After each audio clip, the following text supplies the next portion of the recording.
На этой неделе президент республики посетил с рабочим визитом Объединенные Арабские Эмираты. В городе Дубае делегация Якутии во главе с Егором Борисовым провела презентацию инвестпотенциала республики, также встретилась с местными властями, бизнесменами и журналистами.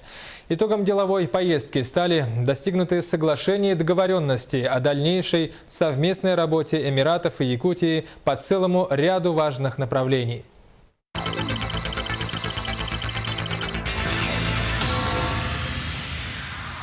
Дубайский инвестфорум с каждым годом собирает все большее число участников. На сей раз в столицу Эмиратов съехалось около 10 тысяч делегатов более чем из 100 стран мира. В качестве одного из главных гостей форума организаторы заявили президента Якутии Егора Борисова. А началась работа делегации республики со встречи с представителями Торгово-промышленной палаты Эмирата Шарджа. Известно, что в состав этой палаты входит более 50 тысяч предприятий и организаций. Здесь создано почти 20 промышленных зон, работают 2 морских порта. Также преуспевает сфера туризма и отдыха. В ходе встречи глава торгово-промышленной палаты Шарджа Ахмад Мухаммад Аль-Митфа заявил о полной готовности к сотрудничеству и укреплению связей с Якутией во всех областях. Итогом конструктивного диалога стало подписание соглашения между торгово-промышленными палатами Эмирата Шарджа и Якутии.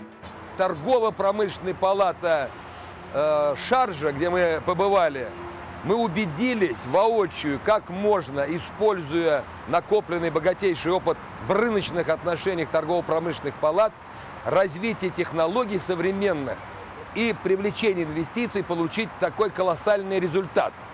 Вы знаете, республика именно такой должна быть. Она должна развиваться быстро, стремительно. Только так мы сможем удовлетворить прежде всего нарастающие потребности нашей молодежи и используя ее возможности. Далее рабочая группа Якутии встретилась с представителями деловых кругов и средств массовой информации Дубая. Егор Борисов представил информацию об инвестприоритетах республики, о реализуемых в регионе проектах, о том, насколько комфортные условия создаются в Якутии для инвесторов. В свою очередь, бизнесмены и журналисты адресовали Егору Борисову немало вопросов. В числе прочего, их интересовало внедрение в республике энергосберегающих технологий, перспективы создания различных производств и транспортная доступность республики. Одним словом, интерес к новому участнику форума был колоссальный. Огромный интерес со стороны арабских инвесторов есть. Дело в том, что они ищут те или иные проекты, которые могли бы быть более рентабельными, более долгосрочными, в связи с тем, что здесь все-таки сконцентрирован один из крупнейших капиталов мира. И, соответственно, наши проекты, любые, которые были озвучены, их интересовали. В ряде переговоров речь также шла об особенностях Якутии, ее инфраструктурных, инновационных и туристских проектах, о международных играх «Дети Азии», конечно, о всемирно известном бренде Якутии «Алмазах» и компании «Алроса». Мы получили огромный отклик и предложений, и вопросов со стороны потенциальных партнеров. В целом, Республика Саха-Якутия, конечно же, известна в первую очередь алмазами.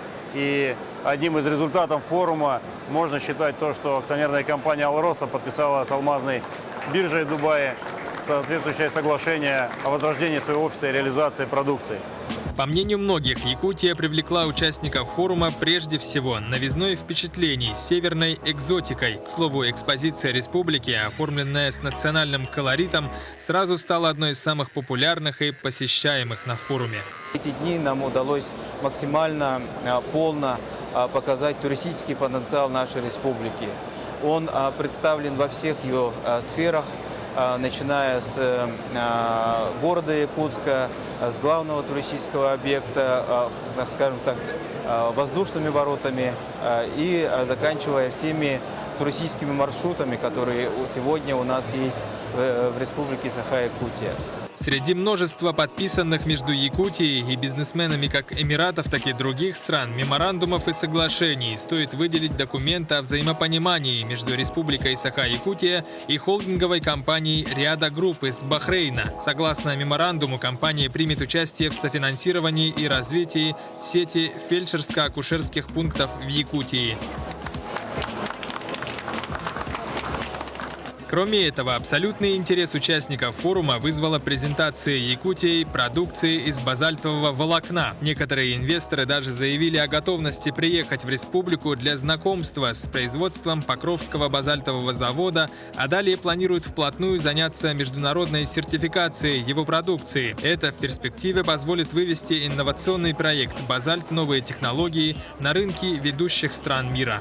Здесь есть определенная проблема по строительству крупнейших в мире портов, где для причала пользуется металл, и этот металл быстро ржавеет и быстро подвергается к определенным окислениям с учетом морской соли. А базальт как раз имеет качество не подвергаться к ржавчине, не подвергаться таким реакциям от солевых отложений. Поэтому материал, именно связанный с производством базальтового волокна определенных продукций, интересовало очень многих. И они даже пытаются между собой конкурировать и приехать посмотреть это производство. Еще раз отметим, что это первое участие Якутии в столь представительном и крупном дубайском инвестфоруме. И надо сказать, что для ближневосточного бизнеса новичок Республика Саха-Якутия стала едва ли не одним из самых ярких презентаторов и гостей этого всемирного смотра.